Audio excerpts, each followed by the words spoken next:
Y bienvenidos una vez más a Sugar Creek en español. Muchísimas gracias por estar aquí con nosotros. Si esta es tu primera vez, gracias por haber aceptado la invitación que alguien te hiciera. Y si alguien no te invitó y aún así estás aquí, queremos decirte que eres nuestro invitado especial. Y este fuerte aplauso es para ti. Muchísimas gracias por acompañarnos. Gracias por adorar con nosotros. Y si ya eres de casa, también muchísimas gracias por ser parte de la familia de Sugar Creek. Estamos sumamente contentos de poder conectar contigo, de poder saber de ti. Y también aquellos que nos están viendo en línea, muchísimas gracias por ser parte de esta gran familia en Sugar Creek. Y antes de entrar de lleno en el sermón de esta tarde, quiero compartirles algo que Dios está haciendo en nuestra iglesia. Y es que una de las cosas que ustedes necesitan saber es que aquí en Sugar Creek, todas aquellas personas que Dios ha llamado para ser pastores o diáconos pasan por un proceso de entrenamiento exhaustivo de la palabra de Dios, en el que por 12 meses o incluso a veces hasta más meses pasan estudiando todas y cada una de las doctrinas básicas de la Biblia, básicas del cristianismo, con sus pasajes, mucha información teológica, y es un entrenamiento sumamente exhaustivo, muy largo, con mucha información clara y concisa. Y eso lo hacemos porque queremos que todas las personas que están al frente de nuestra congregación tengan la palabra de Dios en su mente, pero también en su corazón. Y queremos saber de que todo lo que nosotros hagamos, todo lo que nosotros decidamos como líderes de la iglesia va a ser avalado por la palabra de Dios. Y algo especial que sucedió esta semana es que Abdiel Solís y René Paredes, que son personas que ustedes ya conocen, merecen un fuerte aplauso. Creo que ya saben por dónde voy. Abdiel Solís y René Paredes tuvieron su examen doctrinal esta semana. Hicieron una labor excelente defendiendo cada uno de sus puntos con versículos bíblicos, con argumentos teológicos sólidos, claros. Y ellos van a estar, aunque Abdiel Solís fue... él va a ser ordenado como pastor. Él ya estaba cumpliendo funciones de pastor, y pues René ha sido un increíble consiervo, y él va a estar siendo ordenado como diácono también de nuestra congregación. Así que yo creo que merecen un fuerte aplauso por eso. Así es que cuando ustedes los vean al salir de este servicio, acérquense a ellos, denles un apretón de manos. Estoy seguro que Abdiel no se va a enojar si le dan un abrazo. Él es más de abrazos. Tengo la leve sospecha que él es más de abrazos que de apretón de manos. Pero Dios está haciendo cosas increíbles en nuestra congregación, y estamos sumamente contentos por ello. Estamos contentos también porque hoy estamos en la tercera parte de una serie que hemos denominado Señales, y estamos viendo cada uno de los milagros que Jesús realizó, o bueno, alguna parte de los milagros que Jesús realizó en su ministerio aquí en la tierra, y estamos viendo el trasfondo de ello. Estamos viendo que cada uno de los milagros que Jesús realizaba no lo hacía simplemente para mostrar su poder o para que otras personas estuvieran convencidas de que él tenía poder, sino que cada uno de esos milagros en su trasfondo quería dejarnos una lección bíblica, tanto a sus discípulos en ese tiempo como a nosotros en la actualidad. Y el milagro que hoy vamos a estar viendo nos deja una lección sumamente importante. Pero antes de entrar en el milagro en específico, quiero empezar hablando acerca de una película que salió allá por el año 2000, hace más de 20 años, cuando éramos 20 años más jóvenes, y se llamaba La Tormenta Perfecta. Ahora, algunos de ustedes se recordarán, algunos de ustedes la fueron a ver al cine, ¿sí? ¿Se recuerdan de esa tormenta? De esa película, perdón. Mientras ustedes estaban en el cine, yo estaba orando en mi casa, en mi cuarto, al Señor por todos esos pecadores mundanos que van al cine. No es cierto. Es mentira, yo también la fui a ver. Pero La Tormenta Perfecta, de hecho, para aquellos que no se recuerdan, aquí hay una fotografía del póster que salió en ese momento. Es esta, La tormenta perfecta. Y una de las cosas interesantes de esta película es que habla o cuenta más bien la historia de una pequeña embarcación que se llamaba Andrea Gail, que es ese barquito que ustedes ven ahí.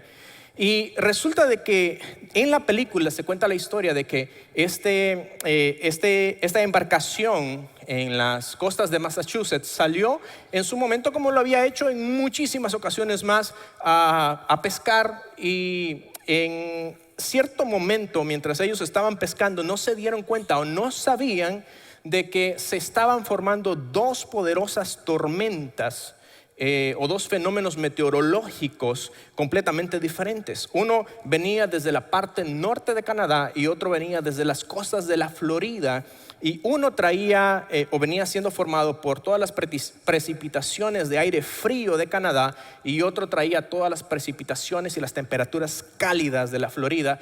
Y en algún momento, mientras este pequeño barquito está en las costas de una isla llamada Sable, estos dos fenómenos meteorológicos chocan, y en vez de disiparse, lo que hace es que comienzan a mezclarse el aire frío con el caliente y forman una super tormenta.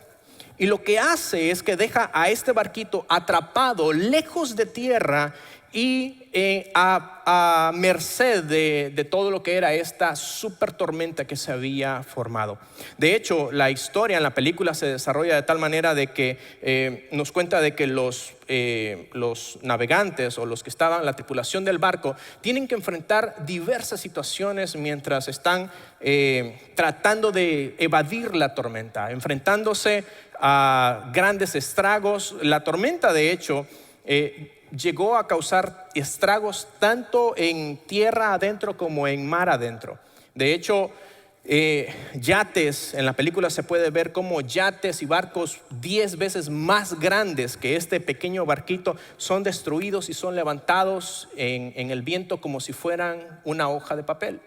Pero este pequeño barco trata desesperadamente de evadir la tormenta, enfrentando olas de más de 25 metros de altura y vientos de más de 120 kilómetros por hora. Era una tormenta impresionante. De hecho, más adelante se le llegó a conocer como la tormenta del siglo, porque nunca había habido o nunca se había visto una tormenta de ese tamaño y causando los estragos que esa tormenta estaba causando. Ahora, eso es lo que la película nos dice. Pero lo que muy pocos saben es que esta película, de hecho, está basada en algo que realmente pasó. Y esta tormenta o esta super tormenta, la tormenta del siglo, fue algo que realmente pasó en octubre del año 1991. Y una embarcación como esa realmente se llamaba Andrea Gail y era parte o fue parte de esa tormenta. Y aquí vemos nosotros una imagen meteorológica de más o menos en qué posición estaba la tormenta, y la parte azul que ustedes ven es lo que venía el aire frío del lado de Canadá, y la parte roja es lo que venía las precipitaciones que venían del lado de la Florida. Y esa super tormenta que ustedes ven ahí, todo ese ojo del huracán, ahí es donde fue atrapado este pequeño barquito. Y ellos lastimosamente tuvieron que enfrentar esta tormenta, una tormenta sin precedentes, una tormenta que ha quedado en la historia. Y lastimosamente cada uno de los 6 tripulantes de esa nave o de ese barco terminaron perdiendo la vida. Esta película está basada en esta historia y cuenta la historia de todo lo que estos hombres tuvieron que vivir tratando de evitar esa tormenta.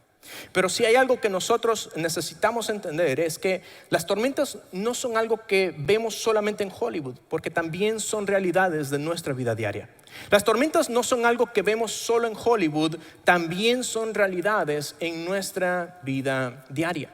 Las tormentas son fenómenos que cada uno de nosotros vivimos, y son siempre oportunidades en las cuales nosotros estamos a punto de sucumbir ante el temor de las situaciones y de los escenarios tan dramáticos que en muchas ocasiones nosotros tenemos que enfrentar. Y quieras o no, las tormentas son parte inevitable de nuestra vida. Son cosas que nosotros vamos a pasar en nuestras vidas sí o sí. Son situaciones que vamos a pasar en nuestros matrimonios sí o sí. Y en muchas ocasiones estas tempestades pueden llegar a destruir los cimientos de lo que es nuestra vida. Pueden llegar a estremecer cada una de las áreas que nos hace a nosotros las personas que somos. Y en muchas ocasiones nosotros podemos ver distintos tipos de tormenta o distintos tipos de tormentas que nosotros estamos pasando en nuestra vida diaria. Algunos de nosotros podemos estar viendo esas tormentas en nuestro matrimonio. Situaciones con las cuales nosotros hemos venido batallando vez tras vez, y cada vez pareciera que el viento y el mar constantemente azotan nuestro matrimonio. Probablemente estamos viviendo tormentas por medio de un diagnóstico médico, una enfermedad que ninguno de nosotros deseaba o esperaba. Probablemente nuestra tormenta es que nos hemos quedado sin trabajo, o que nuestras relaciones con nuestra familia o con nuestros amigos se han quebrantado. Y cada una de estas situaciones ponen también en crisis no solamente las cosas que nos hacen ser las personas que somos, en muchas ocasiones también ponen en crisis nuestra propia fe y la confianza que nosotros tenemos en Dios. Y estas tormentas son sumamente importantes porque ponen de manifiesto, sacan a flote nuestra ansiedad, nuestros miedos más grandes, y nos hacen ver y reconocer que hay situaciones que escapan de nuestro control. Las tormentas de la vida, cuando llegan a nosotros, cuando llega a nosotros una de esas tormentas perfectas, llámese divorcio, pérdida de trabajo, escasez económica, enfermedad, cuando una de estas tormentas llega a nuestra vida, nos damos cuenta de que siempre habrán situaciones que van a escapar de nuestro control. Y por mucho que nosotros estamos tratando de navegar, por mucho que nosotros estamos tratando de resistir, pareciera ser que las olas, los vientos están golpeándonos constantemente una y otra vez. Y cada uno de nosotros hemos pasado situaciones como esa. Cada uno de nosotros hemos estado pensando que nuestras capacidades van a ser suficientes para poder resistir las tormentas. Muchas veces hemos pensado que nuestra capacidad, que nuestra inteligencia, que nuestros talentos nos van a ayudar a resistir las tormentas de la vida. Pero en muchas ocasiones nos damos cuenta que se necesita más que eso. Se necesita más que nuestra inteligencia, se necesita más que nuestra capacidad para poder resistir el embate de las situaciones que en muchas ocasiones enfrentan nuestra vida. Y una de las cosas que me encanta de la Biblia es que la Biblia nos muestra que cada uno de los actores de la Biblia, cada una de las personas que nosotros vemos ahí, lejos de ser grandes hombres de fe o grandes mujeres de fe, la Biblia nos lo presenta como hombres y mujeres que también vivieron sus propias tormentas. Y en el pasaje que vamos a leer ahora, nosotros vemos a los mismos discípulos de Jesús, y ellos viviendo una tormenta en la cual es sumamente interesante, porque ellos, siendo pescadores de toda la vida, habiendo quizá lidiado con cientos de tormentas durante todos sus años como pescadores, habiendo conocido el mar de Galilea de palmo a palmo y habiéndolo navegado centenar de veces, se encuentran con una tormenta que parecía que estaba a punto de volcar su barca y estaba amenazándolos directamente a ellos. Su miedo estaba al tope, su ansiedad estaba como nunca, y en ese momento se dan cuenta de que simplemente hay tormentas que escapan de nuestro control. Y una de las cosas que a mí me llama muchísimo la atención de este pasaje es lo que dice Mateo capítulo 14 versículo 22. Y mira cómo nos presenta Mateo el escenario de esta tormenta que los discípulos están viviendo. Y dice en el versículo 22: después de esto Jesús hizo que sus discípulos subieran a la barca para que cruzaran el lago antes que él y llegaran al otro lado mientras él despedía a la gente. Y cuando la hubo despedido, Jesús subió a un cerro o a un monte para orar a solas. Al llegar la noche estaba allí él solo. Y mientras la barca ya iba bastante lejos de tierra firme, las olas azotaban la barca porque tenían el viento en contra. A la madrugada Jesús fue hacia ellos caminando sobre el agua. Cuando los discípulos lo vieron andar sobre el agua, se asustaron y gritaron llenos de temor: ¡es un fantasma! Pero Jesús les habló diciéndoles: calma, soy yo, no tengan miedo. Ahora, quizá para nosotros es difícil imaginar lo que estos discípulos habrían vivido en ese momento, porque nosotros nunca hemos estado en el mar. Quizás nunca hemos estado en medio de una tormenta. Pero quizá estos hombres, a pesar de tener una vasta experiencia, estaban viviendo el peor momento de sus vidas y estaban sintiendo que en algún momento su barca, su vida iba a terminar. Y solamente para que nosotros tengamos una idea, me gustaría que veamos un pequeño video sobre lo que estos discípulos estaban viviendo en ese momento. Así es que presten atención a este video, por favor.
Increíble, ¿cierto?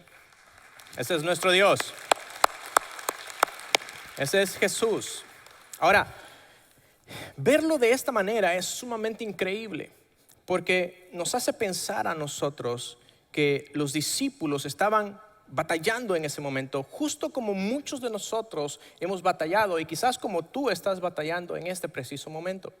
Ahora, pero una de las cosas que quiero aclarar es que cuando estaba estudiando, haciendo este sermón, una de las cosas que leía acerca de artículos científicos, trataban de explicar cómo Jesús había realizado este milagro. Trataban de explicar acerca de cómo Jesús había podido o había logrado caminar sobre el agua. Y algunos decían, no, es que Jesús, lo que sucedió es que en ese momento la temperatura del ambiente había bajado tanto que el agua se había congelado, lo cual no tiene ningún sentido, porque entonces ¿cómo es que los discípulos estaban remando o avanzando en una barca si el agua estaba congelado? Otros dicen, no, es que lo que sucedió es que el agua se había vuelto densa, lo suficientemente densa y viscosa para poder sostener a Jesús, lo cual tampoco no tiene ningún sentido. Y la verdad es que probablemente tú y yo nunca podamos entender cómo es que Jesús hizo para poder caminar sobre el agua. Es decir, ¿qué es lo que realmente sucedió o en qué consistió el milagro para que Jesús lograra caminar sobre el agua? Y ¿sabes qué? Si nunca lo sabemos, no hay ningún problema. Porque la Biblia, aunque toca algunos temas científicos, la Biblia no se enfoca en el cómo. La Biblia se enfoca en quién. Y una de las cosas que los escritores están tratando de capturar en este momento, cuando ellos escriben acerca de este milagro en específico, no es acerca de cómo Jesús caminó en el agua, tampoco no es acerca de que Pedro haya caminado en el agua. Lo que ellos están tratando de decir es que Jesús, este hombre, este maestro que acababa de hacer un milagro impresionante multiplicando panes y peces y alimentando más de 15,000 personas, ¿cómo es que este hombre no solamente multiplica los panes y los peces, sino que además de eso es capaz de controlar las fuerzas de la naturaleza y puede caminar sobre las aguas? Eso es lo que los escritores están tratando de que los lectores, o es decir, nosotros, entendamos en este momento. El problema aquí es que muchos tratamos de enfocarnos en el cómo, pero como les digo, la Biblia nunca es un libro de cómo, la Biblia es un libro de quién. Y ellos lo que están presentando es a ese Jesús, a ese Dios que es el que nosotros conocemos. Pero una de las cosas que me encanta es que nosotros necesitamos entender esto: que ver a Jesús caminar sobre las aguas no solo demuestra su poder, sino también revela su identidad. Ver a Jesús caminar sobre las aguas no solo demuestra su poder, sino también revela su identidad. Ahora, como les decía hace un momento, Jesús acababa de hacer un milagro impresionante. Jesús había multiplicado unos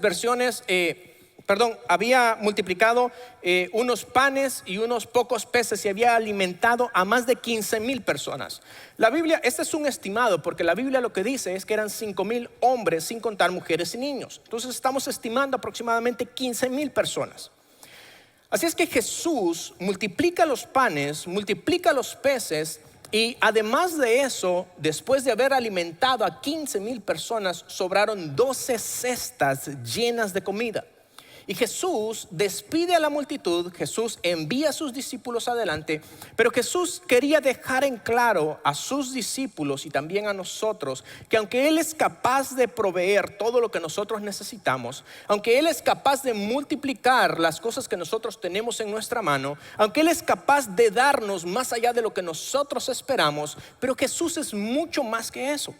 Entonces Jesús decide enviar a sus discípulos adelante. Él se queda orando, pasando un tiempo a solas con el Padre Celestial, lo cual también nos deja una increíble lección acerca de que aún incluso Jesús dedicaba tiempo para pasar en comunión con su Padre.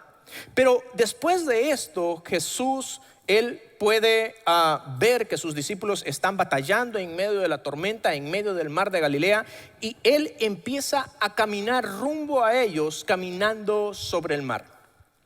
Y esto es algo sumamente increíble, porque este acto es una demostración de control sobre la naturaleza. Y aún incluso es una manifestación palpable de que Jesús tiene autoridad sobre todas las cosas que han sido creadas. Ahora, nosotros necesitamos ahondar un poquito en esto, porque una de las cosas que nosotros necesitamos entender es esto: que en la cultura hebrea el mar era un sinónimo de caos, era un sinónimo de algo incontrolable, era sinónimo de algo que era sumamente impredecible y que nunca podías confiarte del mar, porque no había nada ni nadie que pudiera domarlo. El único que podía domarlo era Dios. Y de hecho, Dios mismo en Job, Él habla acerca de que Él, como Dios, es el único que puede extender los cielos y caminar sobre las olas del mar. Así es que Jesús lo que hace es que Él, al caminar sobre las aguas, Jesús no solamente se muestra como un profeta. Jesús no solamente les dice a sus discípulos: yo puedo hacer muchísimo más que solamente multiplicar panes y peces. Yo soy el único que puede caminar sobre las aguas, porque toda la naturaleza se somete debajo de mis pies. ¿Sí? Entonces Jesús está tratando de dejarles claro a los discípulos que Él es más que un profeta. Él es aquel a quien la naturaleza se le somete por completo, violando o no violando, estando por encima de las leyes de la naturaleza. Y Él se revela como el soberano del universo, como aquel que tiene autoridad incluso sobre los elementos más temidos y sobre las situaciones más impredecibles. Ahora, Jesús también intenta enseñarle algo a sus discípulos, además de eso, y es que en el Antiguo Testamento el pueblo de Israel había recibido muchísimas profecías de que Dios mismo vendría a salvar a su pueblo. Y Jesús hace precisamente eso. Jesús viene realizando algo que solamente Dios podría hacer, caminando sobre las aguas, algo que solamente Dios podría hacer para salvar a sus discípulos, para salvar a aquellos que habían depositado su confianza en Él. Y aquí vemos nosotros a Jesús utilizando esta tormenta como una carta de presentación, diciéndole a los discípulos y también diciéndonos a nosotros: yo soy el creador de todo. No hay ninguna situación que pase de mi control. No hay ninguna circunstancia que escape de lo que yo puedo hacer. No hay ninguna situación, por difícil que sea o por tormentosa que se vea, que pase de mi control.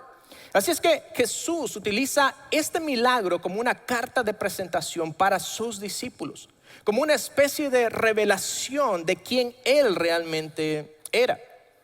Y aquí es donde la historia toma un rumbo un tanto más personal para nosotros, porque cada uno de nosotros necesitamos entender una lección vital que está encapsulada aquí también. Y es esto: que muchas veces nosotros estamos llamados a entender que en nuestras vidas o en nuestras tormentas, Dios usará las tormentas para fortalecer nuestra fe y enseñarnos a obedecer. Dios utilizará nuestras tormentas para fortalecer nuestra fe y enseñarnos a obedecer. Y mira lo que sigue diciendo el versículo 28 de ese mismo capítulo de Mateo 14. Entonces Pedro le respondió: Señor, si eres tú, ordena que yo vaya hasta ti sobre el agua. Ven, le dijo Jesús. Pedro entonces bajó de la barca y comenzó a caminar sobre el agua en dirección a Jesús. Pero al notar la fuerza del viento, tuvo miedo y como comenzaba a hundirse, gritó: Sálvame, Señor. Y al momento Jesús lo tomó de la mano y le dijo: qué poca fe tienes, ¿por qué dudaste? Ahora, ver a Pedro caminando sobre el agua es un poderoso testimonio de lo que la fe puede hacer. Sin embargo, el momento en el que Pedro aparta su mirada de Jesús, en el momento en el que Pedro está en una tormenta física en el medio del mar, y cuando Pedro le dice a Jesús: Señor, si eres realmente tú, ordena que yo vaya hacia ti. Y cuando Pedro saca un pie, saca dos pies y empieza a caminar sobre el agua, es un testimonio impresionante de cómo nuestra fe puesta en la persona correcta puede hacer que nosotros caminemos sobre cualquier situación. Pero en el momento en el que Pedro comienza a mirar ya no a Jesús, sino que comienza a mirar las olas, comienza a mirar el viento, comienza a mirar el terror de sus compañeros, esperando en qué momento Pedro iba a ahogarse. Comienza a mirar la oscuridad que se está ciñendo sobre ellos y quizás incluso los relámpagos y los truenos que hay a su alrededor en ese momento. En el momento en el que Pedro comienza a poner su mirada en esas cosas, Pedro comienza a hundirse. Y una vez más vemos a Pedro el impetuoso, vemos a Pedro el valeroso tener miedo en medio de la fe. Dudar en vez de obedecer. Sucumbir ante el miedo en vez de continuar viendo a Jesús. Y en este preciso momento, eso se convierte para nosotros en un reflejo de lo que nosotros mismos somos. En muchas ocasiones tú y yo hemos caminado por en medio de las situaciones o encima de las situaciones con nuestra mirada puesta en Jesús. Y pareciera ser de que al principio todo va bien porque estamos orando, estamos confiando en Dios, estamos leyendo su palabra, estamos con nuestra mirada puesta específicamente en aquel que puede tenernos por encima de las olas. Y nosotros en algún momento podemos decir: Señor, esta vez sí voy a confiar en ti. En medio de este problema te voy a creer. En medio de este problema pídeme lo que quieras porque yo voy a obedecerte. Y pareciera ser que estamos por encima de las aguas. Pareciera ser que estamos por encima de nuestra tormenta. Pareciera ser que estamos por encima de la situación difícil que estamos viviendo. Pero de repente cambiamos nuestra mirada. Empiezan a llegar las malas noticias, empieza a llegar otro bill más vencido, otro recibo más vencido de que vamos a perder la casa. Empieza a llegar una llamada más telefónica confirmándonos de que ese diagnóstico médico que estábamos temiendo es realidad. Comienza a llegar situaciones en las cuales nos dicen de que nuestros hijos están metidos en problemas. Comienzan a llegar noticia tras noticia y nosotros en algún momento empezamos a desviar nuestra mirada de aquel que puede hacernos caminar por sobre las aguas. Y empezamos a ver nuestros problemas. Y empezamos a ver cómo constantemente las olas una y otra vez golpean nuestro matrimonio, golpean nuestra familia, golpean nuestras finanzas y comenzamos a hundirnos. Y nos sentimos con el agua hasta el cuello. Y nos sentimos que en algún momento nosotros también vamos a desfallecer. Que en algún momento, si no somos salvados, también vamos a perecer. Pero de hecho esa es quizá la situación que tú estás pasando en este momento. Pero algo necesitamos nosotros entender. Y algo nosotros necesitamos saber. Y es que caminar sobre las aguas requiere mantener nuestra mirada en Jesús. Caminar sobre las aguas no significa que tú no vas a temer. No significa que tú no vas a tener miedo. Claro que tenemos que tener miedo y lo vamos a tener, pero siempre necesitamos tener nuestra mirada puesto en aquel que puede mantenernos en pie y que en el momento en que nosotros estemos a punto de caer o a punto de sucumbir, pueda tender su mano y rescatarnos cuando nosotros lo necesitemos. Eso es lo que nosotros necesitamos entender. Caminar sobre las aguas no significa que no tengas dudas. Significa que cuando una crisis te lleve al fondo del océano, vuelvas la vista a Jesús y empieces a clamar a Él. Quizás algunos de nosotros hemos estado allí, sintiendo que nos hundimos, sintiéndonos abrumados con las olas de la preocupación, del miedo, de la ansiedad de no saber qué es lo que va a venir el día de mañana. Pero la pregunta es, ¿no es precisamente este momento el adecuado para decirle a Jesús, Jesús, sálvame? Para asirnos de su mano, para agarrarnos de su mano y que Él una vez más pueda enderezar nuestros pies. De hecho, una de las cosas que a mí me encantaría que tú recuerdes al salir de este lugar es esto. Este milagro nos deja una gran lección. Y la lección que Dios quiere que nosotros aprendamos es esto: que Dios usará tu tormenta presente para mostrar que Él está en control y que no hay razón para el temor. Dios utilizará tu tormenta presente para mostrar que Él está en control y que no hay razón para el temor. Cada tormenta que nosotros pasamos, cada desafío que enfrentamos, cada enfermedad que estamos viviendo, cada situación es una oportunidad para elegir entre la fe y el miedo. Es una oportunidad para elegir entre creer en Dios o sucumbir ante las preocupaciones. Es una situación que Dios utiliza para enseñarnos a mantener nuestros ojos en Él y no necesariamente en los problemas. Ahora, una de las cosas que nosotros necesitamos entender también es esto: que cada vez que vienen situaciones a nuestra vida, cada vez que vienen circunstancias difíciles, Dios toma esas tormentas no solamente para probar nuestra fe, sino también para revelarse como el Dios soberano, aquel que puede mantenernos en pie encima de cualquier situación. Y sin importar la tormenta que nosotros estemos viviendo, lo único que necesitamos hacer es permitir que Jesús entre en nuestra barca. Y mira cómo lo dice el versículo 32, que es el pasaje que nos falta leer en esta tarde. Y dice esto: en cuanto subieron a la barca, el viento se calmó. Entonces los que estaban en la barca, habiendo entendido quién era realmente Jesús, se pusieron de rodillas delante de Jesús y le dijeron: en verdad tú eres el Hijo de Dios. Dios utilizará tu tormenta presente Esa situación que quizás en este momento tú sientes que te está agobiando, para mostrar que no tú, pero Él está en control y que Él puede sacarte a flote en medio de cualquier situación. Dios utilizará cualquier situación que tú estés pasando, cualquier circunstancia que tú estés pasando, para mostrarte que Él sigue en control y que no hay ninguna razón por la cual tú y yo tengamos que temer. Ahora, tormentas en nuestras vidas siempre van a haber. Siempre vamos a pasar tormentas. Eso es algo que no podemos evitar, porque como les decía al principio, eso es parte de la realidad humana.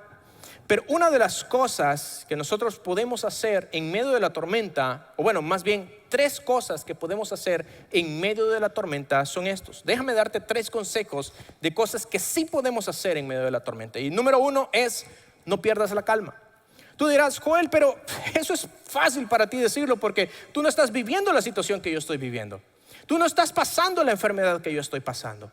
Tú no estás a punto de perder la casa o a punto de perder el carro porque te has quedado sin dinero, porque estás pasando una mala racha económica. Para ti es fácil decir: no pierdas la calma.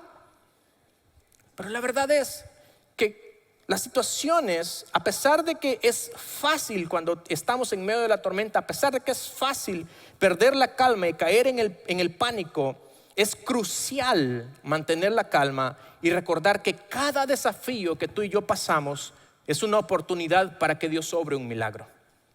Cada situación que tú estás pasando, por difícil que tú la veas o por difícil que tú la sientas, es una oportunidad, es una tormenta en la cual Dios puede manifestarse como el Rey Creador, como el Dios poderoso que está pendiente de cada una de tus necesidades. Así es que no es necesario que perdamos la calma, porque al final, si tú no puedes hacer nada, entonces ¿para qué preocuparte? Es más bien poner las cosas en manos de quien sí puede hacer algo. Así es que no pierdas la calma. Y número 2, obedece la voz de Jesús y no apartes la mirada de Él. Obedece la voz de Jesús y no apartes la mirada de Él. Una de las cosas que Jesús en muchas ocasiones nos va a pedir es que salgamos de nuestra zona de confort. Y en muchas ocasiones, para nosotros poder caminar por encima de las olas, para poder caminar por encima de las circunstancias difíciles y salir de la tormenta, Dios nos va a pedir que nosotros hagamos ciertas cosas. Y una de las cosas que nosotros necesitamos hacer es estar calmados para poder escuchar la voz de Jesús y obedecer a su palabra cuando Él nos indique qué es lo que tenemos que hacer. Dios siempre obra de esa manera y siempre Él espera de que nosotros seamos obedientes a su voz cuando Él está hablando a nuestras vidas. El paso inicial para superar nuestras tormentas es actuar con fe, es obedecer la voz de Dios. Y eso implica obedecer aún incluso cuando signifique salir de nuestra zona de confort. En nuestras vidas nosotros necesitamos estar dispuestos a dar pequeños pasos de fe para poder ser guiados por la palabra de Dios afuera de cualquier tormenta que nosotros estemos pasando. Y una de las cosas que necesitamos hacer es mantener nuestra mirada en Jesús. Cualquier cosa va a permitir de que tú sucumbas ante el miedo y que los problemas te devoren, pero mantener nuestra mirada en Jesús, eso va a hacer que nosotros nos mantengamos de pie en medio de cualquier situación. Y número 3, déjame darte este último consejo: adora en la tormenta y también fuera de ella. Adora en la tormenta y también fuera de ella. El viernes escuchábamos cómo la adoración es más que un evento, es un estilo de vida. Y retomando esa misma idea, yo les podría decir que la adoración no es algo que solamente utilizamos o algo que solamente realizamos cuando estamos pasando por victorias, cuando tenemos paz en nuestra casa, cuando estamos viviendo situaciones que están llenando nuestra vida de aparentes bendiciones. Pero ¿qué pasa cuando estamos en medio de la tormenta? La adoración es para ambas situaciones, tanto cuando estamos en medio de una victoria, cuando estamos pasando en medio de la tormenta más feroz que hemos estado en medio de nuestras vidas. La adoración es algo que nos mantiene conectados con Dios, porque cada vez que tú y yo adoramos a Dios, cada vez que tú y yo cantamos de que Dios abre puertas y abre caminos, que Él rompe cerrojos, que Él va a hacer esto o lo otro, no solamente estamos adorando a Dios, no solamente estamos proclamando algo que Él dice que Él es, sino que también esas palabras, esas frases se quedan en nuestra mente y en nuestro corazón y elevan nuestra fe. Y al elevar nuestra fe, elevan también la situación que nosotros estamos viviendo. Así es que independientemente de la situación que tú y yo estemos viviendo, adora siempre en la tormenta, pero también afuera de ella. Adorar a Dios en tiempos de tormenta como de calma nos mantiene conectados con Él, reconociendo que Él es Señor de todo y el creador de cada una de nuestras vidas. A lo mejor si tú estás aquí y tú has estado viviendo una de estas tormentas, a lo mejor tú dices, yo estoy viviendo mi tormenta perfecta ahorita, mi matrimonio se está desmoronando, mis hijos se han ido de la casa, estoy a punto de perder el carro, la casa, me he quedado sin trabajo. Cualquiera que sea tu tormenta perfecta, nos encantaría poder orar por ti, nos encantaría poder ministrarte, poder hacerte entender qué es lo que Dios está haciendo en tu vida. Y al salir por esas puertas tenemos un lugar llamado el Centro de Siguientes Pasos, donde nos encantaría poder ayudarte y orar por ti. Ahora, si tú eres una persona que todavía no ha puesto su confianza en Jesús, déjame decirte que el primer paso y el más importante para salir de cualquier tormenta es entregar nuestras vidas al único que puede hacer que nosotros nos podamos poner de pie en medio de cualquier tormenta perfecta que nosotros estemos viviendo. Si hoy tú decides recibir a Jesús como tu Señor y Salvador, me encantaría poder orar por ti. Y igual en el Centro de Siguientes Pasos vamos a estar esperándote líderes y pastores para poder orar por ti y guiarte a tomar esa decisión. Amado Dios y Padre Celestial, te damos gracias. Gracias, Señor, porque tú nos enseñas, nos recuerdas que tú eres más que un Dios que provee. Tú eres un Dios que tiene cuidado de aquellos que han puesto su confianza en ti. Tú eres un Dios, Señor, que más que multiplicar los panes y los peces, tú eres un Dios que gobierna sobre toda la creación y que no hay ninguna circunstancia, ninguna cosa que escape de tu control. Y en muchas ocasiones hemos batallado, hemos peleado tratando de solucionar nuestros problemas, nuestras tormentas. Y lo único que hemos hecho, Señor, es empeorarlas. Pero ahora te pedimos, Señor, que tomes nuestras tormentas y nos ayudes a caminar por encima del agua. Que nos ayudes, Señor, a entender que tú eres el único que está en control y que estando tú con nosotros no hay ninguna razón para temer. Señor, te damos gracias y te adoramos en el nombre de Jesús. Amén.